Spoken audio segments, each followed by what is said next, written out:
I stood frozen in my driveway as flames engulfed my Ford sedan while the HOA president watched with crossed arms, smirking. "Next time you'll think twice about refusing to join," she sneered, not realizing she'd just committed arson against a man who'd spent 15 years putting criminals behind bars. What happens when neighborhood tyrants pick the absolute worst person to terrorize? After 23 years prosecuting organized crime in Chicago, I was ready for peace and quiet. Oak Ridge Estates seemed perfect. Manicured lawns, pristine houses, and the promise of suburban tranquility. Moving day went smoothly. A few neighbors even brought welcome baskets. That's when I first noticed her watching from across the street. Sandra Whitmore, clipboard in hand, studying my moving boxes like they contained evidence. The doorbell rang at 7 a.m. the next morning. There stood Sandra, pearl necklace gleaming against her crisp blazer. "Welcome to Oak Ridge," she said with a smile that never reached her eyes. "I'm the president of our homeowners association. I brought your membership papers." I reviewed the documents, 47 pages of restrictions, regulations, and monthly dues that seemed astronomical for what they provided. "I appreciate the offer," I said, "but I'll pass." Her smile vanished. "Everyone joins the HOA, Mr. Carter. It's practically mandatory." "Practically isn't the same as legally required," I replied, handing back the papers. Something darkened behind her eyes. "You don't understand. The HOA protects everyone's interests here." "I'm sure it does, but I'll manage my property my own way." "Thank you." Her practiced composure cracked slightly. "That's unfortunate. Residents who don't participate often find Oak Ridge less accommodating." The threat wasn't subtle. I'd heard similar tones from mob enforcers. "Is that a warning, Ms. Whitmore?" "Simply an observation. Everyone joins eventually." She turned to leave, then paused. "Oh, in your mailbox, it's 3 inches taller than regulations permit. You want to fix that." My mailbox was identical to others on the street. This wasn't about compliance. It was about control. That night, I found the first note on my windshield: "Conform or leave." The next morning, neighbors who'd welcomed me suddenly avoided eye contact. I'd spent my career recognizing patterns of intimidation. The tactics were familiar, just with a suburban veneer. What Sandra didn't realize yet was that she wasn't dealing with an ordinary homeowner. She was using a crime family's playbook against someone who'd written the manual on taking them down. 3 weeks into my standoff with the HOA, the psychological warfare intensified. Each day brought new concerned neighbors to my door with rehearsed speeches about community standards and property values. One afternoon, Bill Henderson from 2 doors down appeared on my porch. "Look, I'm just trying to help," he said, glancing nervously over his shoulder. "Before you, there was the Thompsons. They didn't join either. Their kids' bikes kept getting vandalized. Then their dog mysteriously got sick. They moved within 3 months." I recognized the technique, fear wrapped in neighborly concern. Instead of showing anger, I invited him in for coffee. "You seem worried, Bill," I said, activating the recording app on my phone discreetly. "How long have you lived in Oak Ridge?" 7 years, he replied, fidgeting with his coffee mug. "Sandra runs a tight ship. Things work smoothly when everyone follows the rules." I nodded sympathetically. "And what happens when they don't?" His eyes darted to the window. "Problems happen. Car trouble, permit issues, social isolation." "Sounds organized," I said, "almost like a system." "Look," he lowered his voice, "Sandra has connections at City Hall. She can make life difficult. Just last year, the Millers questioned assessment fees. Next thing, they had building inspectors finding code violations that never existed before. And everyone just accepts this? What choice is there?" He sighed. "Sandra keeps files on everyone. She knows which buttons to push." I leaned forward. "How many other families has she pushed out, Bill?" "At least 6 that I know of." His admission hung in the air. "Oh God, I shouldn't have said that." "Actually, Bill," I said, revealing my phone, "I think you said exactly what needed to be said." His face drained of color. "She'll know I talked." "No, she won't," I assured him, "because you're now protected by something more powerful than Sandra, evidence in a federal investigation." His eyes widened. "Federal? Who are you?" I smiled. Just a new neighbor who knows exactly how to handle organized intimidation. As Bill left, visibly shaken, I felt a familiar satisfaction. The first piece of evidence was secure. The HOA didn't realize they weren't terrorizing a helpless homeowner. They were providing case materials against themselves. The discovery that Sandra had systematically forced out 6 families gave me a clear direction. This wasn't just petty neighborhood tyranny. It had all the markers of a racketeering operation. I decided to apply the same methodical approach I'd used against crime syndicates. My first step was surveillance. I installed cameras covering my property, visible ones as a deterrent, hidden ones to gather evidence. It paid off immediately. At 3:17 a.m., my phone alerted me to movement in the front yard on the screen. There was Sandra, business suit exchange for black clothing, measuring my grass with a ruler and photographing my mailbox. Rather than confronting her, I documented the trespass and began building my case file. Next came counterintelligence. Each morning, I walked the neighborhood before dawn, photographing similar violations at board members' homes, Jim Baker's fence that exceeded height restrictions, Treasurer Helen Porter's unapproved garden gnomes, Sandra's own non-regulation porch lights. The hypocrisy was blatant and now documented. I leveraged my federal contacts quietly. My former colleague at the FBI ran background checks that revealed Sandra's sealed embezzlement conviction from her previous homeowners association in Florida. Helen had an insurance fraud case settled out of court. 3 other board members had financial irregularities in their histories. This wasn't random. Sandra had assembled a team with specific skills and vulnerabilities she could control. The pattern became clear when I followed the HOA's maintenance worker to a storage unit rented under Sandra's maiden name.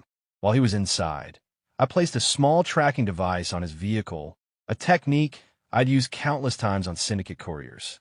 The next day, I arrived at the storage facility with a warrant obtained through a judge who owed me a favor.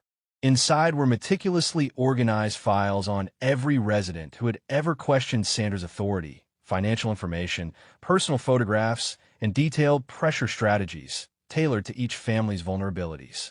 Most disturbing was a section labeled Elimination Successes, containing documentation of the 6 families who'd been forced out, including recordings of their distress and photos of their moving trucks that could only have been taken by someone celebrating their departure. The operation was sophisticated. HOA dues weren't just padding Sandra's lifestyle. They funded a network of contractors, city officials, and even 2 local police officers who would respond to nuisance calls against targeted residents. Bank records showed thousands funneled through shell companies for neighborhood improvements that never materialized. Each discovery connected to another. Sandra hadn't just created a corrupt HOA.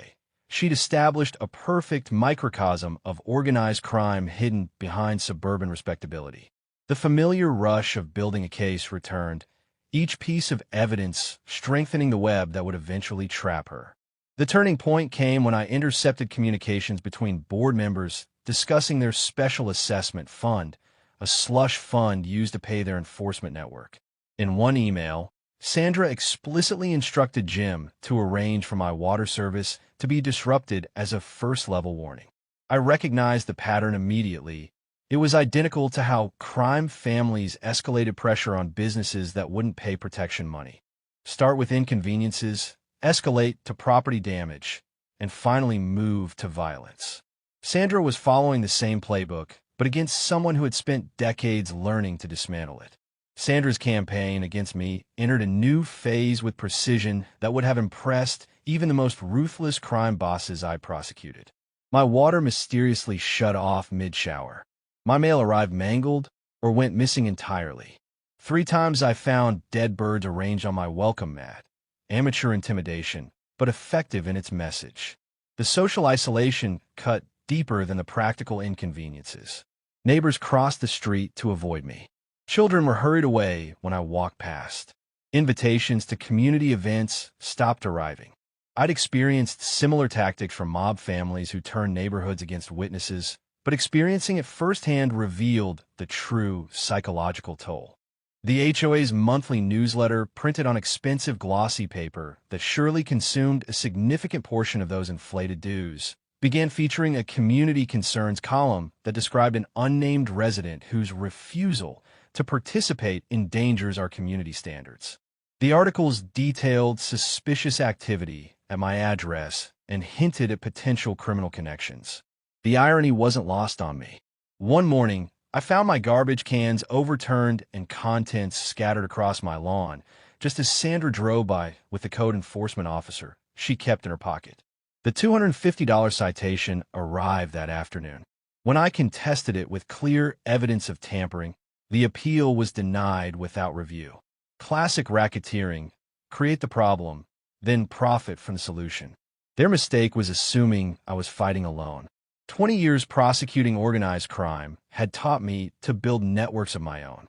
I maintained contact with Bill Henderson through secure channels, gathering intelligence about upcoming HOA maneuvers. I documented every violation, building a case that grew stronger each day. The true turning point came when I discovered Alice Greenberg crying on her porch. At 83, Alice had lived in Oak Ridge longer than anyone. She clutched an HOA violation notice, citing her unauthorized wind chimes and excessive bird feeders. The fine was $750, almost her entire monthly Social Security check. "They've never bothered me before," she sobbed. "But yesterday, I waved to you when you walked past. This morning, this was taped to my door." The vindictiveness infuriated me.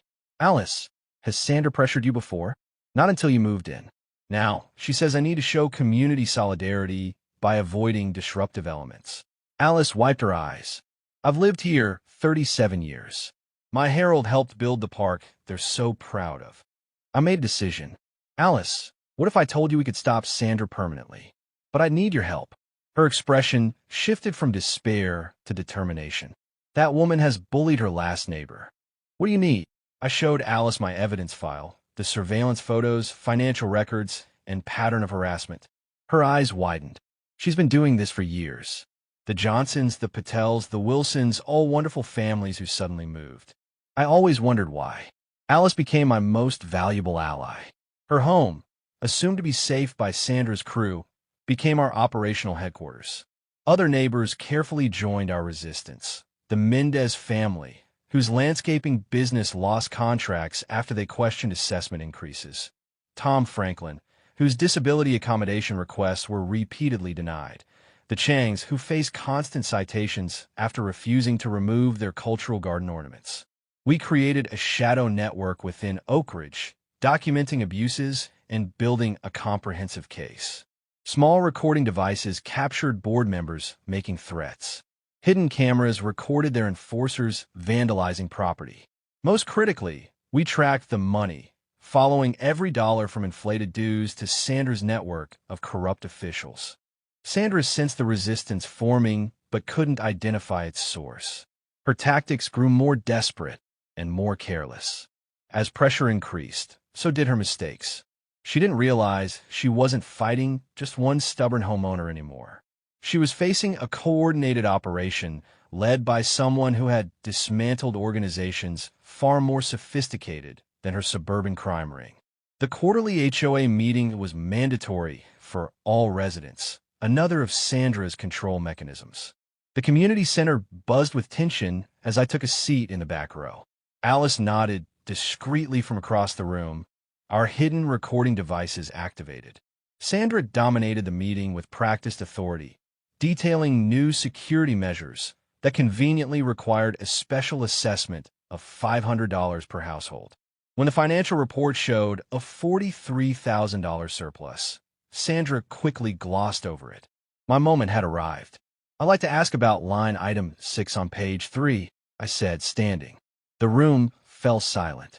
"It shows $43,000 for administrative consulting, but there's no breakdown of these services." Sandra's smile tightened. "Those are standard operational expenses, Mr. Carter.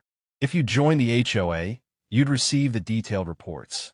Actually, public disclosure laws require financial transparency regardless of membership." I countered, distributing copies of the relevant statute, especially concerning funds collected under color of authority. Whispers rippled through the crowd. Sandra's face flushed. Are you accusing the board of something, Mr. Carter? I'm simply requesting information all homeowners are legally entitled to, unless there's something in those expenses you'd prefer to keep hidden. Her composure cracked. Some people seem determined to undermine the stability of our community, she hissed. People who refuse to contribute, yet demand privileges. People who clearly don't understand that some personal tragedies are entirely preventable. The threat hung in the air as she glared directly at me. This meeting is adjourned, she snapped, gathering her papers while instructing board members to stay behind. At 3:07 a.m., the sound of breaking glass jolted me awake. From my bedroom window, I watched a figure approach my car in the driveway. Security lights illuminated Sandra's face as she poured liquid over the hood. The acrid smell of gasoline drifted through my open window. I activated the emergency recording protocol on all cameras and dialed 911 as Sandra struck a match. The whoosh of ignition was immediate, hungry flames engulfing my sedan. I reported the arson in progress, specifically identifying Sandra Whitmore as the perpetrator. Most revealing was Sandra's reaction. She didn't flee. Instead, she stepped back, crossed her arms, and watched the blaze with satisfaction. When neighbors emerged from their homes in panic, she calmly stated, "This is what happens to people who don't understand community standards." Her eyes met mine through the window. Rather than showing fear at being caught, she smiled, confident in her impunity, certain that her network of corrupt officials would protect her, as it always had. The fire department arrived quickly, followed by 2 police officers I recognized from Sandra's payroll documentation. When I attempted to show them the surveillance footage, they insisted it needed to be processed through proper channels. I played the traumatized victim perfectly, appearing shocked and confused. Sandra provided a practiced alibi about being home asleep, while the officers nodded sympathetically. As they left, Sandra lingered behind, approaching me with a whisper, "Next time it might not be just your car.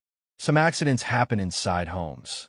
She had no idea she'd just delivered the final piece of evidence I needed, on camera, with multiple witnesses, and to a federal prosecutor who just watched her commit felony arson. As dawn broke over the charred remains of my car, I made a crucial strategic decision. Rather than immediately revealing my profession, I maintained the facade of a frightened homeowner. The officers, clearly in Sandra's pocket, filed a report listing the cause as electrical malfunction, despite the overwhelming smell of gasoline still hanging in the air. "These things happen," one officer said with practiced indifference. "Maybe consider joining the HOA? They have excellent security protocols." I nodded meekly, playing my role. "I'll think about it." The moment they left, I activated the next phase of my operation. The surveillance footage, already secured on encrypted servers, was transmitted to Jessica Ramirez, my former deputy at the Chicago field office. Within an hour, she called back. "Holy hell, Mark," she exclaimed. "This is textbook racketeering with bonus arson. We got jurisdiction the second she used fire." "I need this done by the book," I instructed. "This woman has half the local authorities compromised. Federal warrants, full tactical team, simultaneous execution." By noon, Judge Martinez, who still remembered how I'd protected his family during a cartel trial, had signed search warrants for 7 addresses, the homes of all board members, the HOA office, and Sandra's storage unit. At precisely 6 a.m. the next morning, synchronized raids hit all 7 locations. I deliberately stayed away, maintaining my cover while the FBI's tactical teams executed flawlessly. Sandra was still in her bathrobe when agents breached her front door, her expression of entitlement collapsing as they presented federal warrants. The evidence recovered exceeded even my expectations. Sandra's home office contained financial records detailing embezzlement from 3 different homeowners associations. Helen Porter's computer held spreadsheets tracking compliance incentives, bribes to local officials. Jim Baker maintained detailed surveillance logs on problematic residents. Most damning was the discovery in Sandra's garage. Gasoline-soaked clothing matching what she'd worn during the arson, hidden behind holiday decorations. The arrogance was staggering. She hadn't even bothered to dispose of the evidence. The storage unit yielded the operational manual of their enterprise, a binder Sandra titled Community Management Techniques, that outlined escalating pressure tactics, from social isolation to property damage.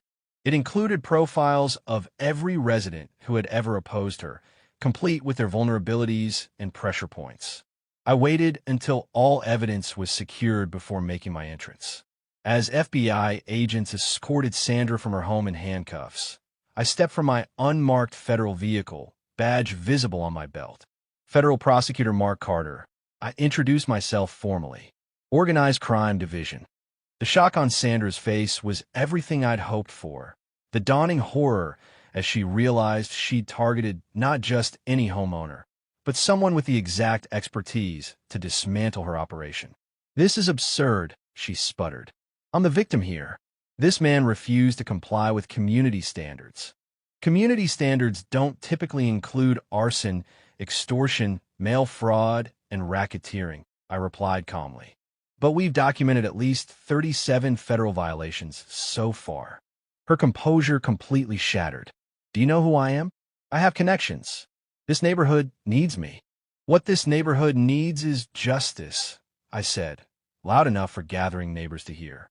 "And as someone who spent 20 years prosecuting organized crime, I can assure you, your organization was amateur at best." As FBI agents led her away, neighbors emerged from their homes, watching in stunned silence. Alice approached, tears streaming down her face. "Is it really over?" "It's over," I confirmed. "And something better can begin." The look of relief spreading across faces that had lived in fear for years was more satisfying than any courtroom victory I'd ever experienced.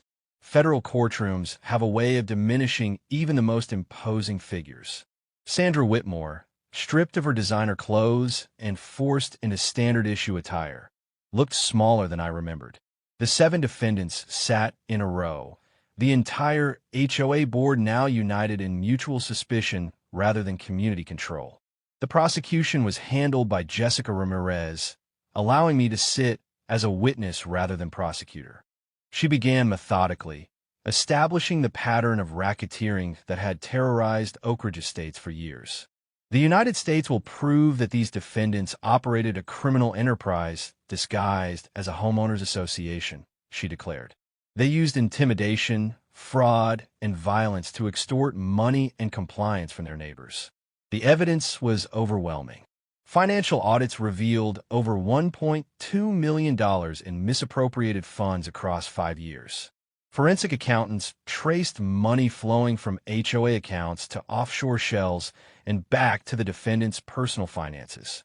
But the courtroom fell completely silent when the surveillance video played, Sandra deliberately pouring gasoline on my car, lighting the match, then crossing her arms to watch it burn with satisfaction. Her attorney's claims about community protection collapsed as the jury watched her clear delight in the destruction.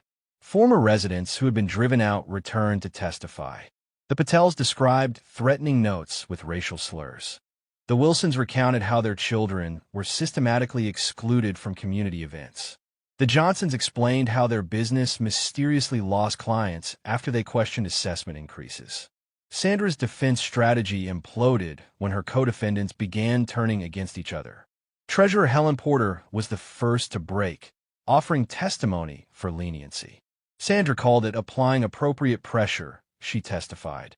She kept what she called an elimination list of residents who questioned her authority.